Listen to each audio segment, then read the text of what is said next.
How do you escape the cycles of shame and guilt that come after a lifetime of trauma? You see, when we're traumatized, especially if a lot of that trauma happens in childhood, we have a habit of internalizing what happens to us, right? Especially when we're children, when we're little, and we don't have the ability to kind of understand the nuance of the adult world. So bad things happen to us as children, and we go, oh, I must be bad. If all of these bad, miserable, terrible things keep happening to me, it must be because I'm bad. Because that's how children work. They internalize things. They have a very simple way of seeing and understanding the world.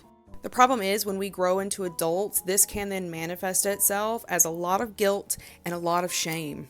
We feel responsible for what happened to us. We think we should have done something better, or we feel like a failure for not being able to kind of take control of our lives here in the current adult present.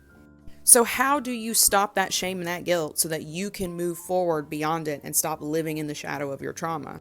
Number one, you've got to let the blame sit where it lies.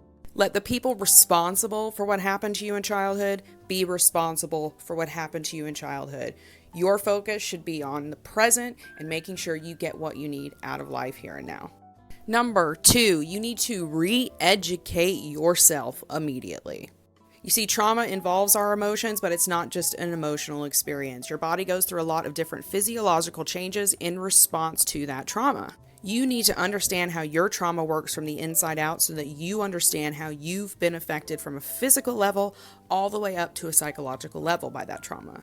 Number three, find a way to talk about it. No, this doesn't mean you need to be like me and get on TikTok and shout it to the world, get on the rooftops or anything that serious. But you do need to be able to talk about what happened to you so that you can get support and you can get help with the things you need. Number four, create a positive arsenal, please. Healing sucks, and anyone can sell you any sunshine and roses that they want to, but the truth is that healing from trauma is one of the hardest things that you will ever do. It's painful. It's a process. For some of us, it's going to take our whole life.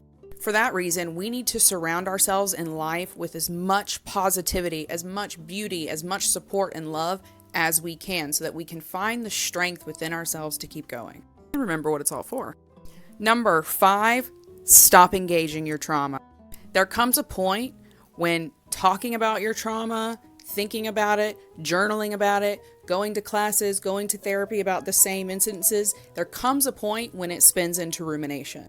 At some point, you have to stop constantly re-immersing yourself in that world of trauma and start actually acting in the name of the happiness, the life, the relationships you claim to want and need. What do you think? If you want to learn more, click that follow button or click the link in my button to work one-on-one with me.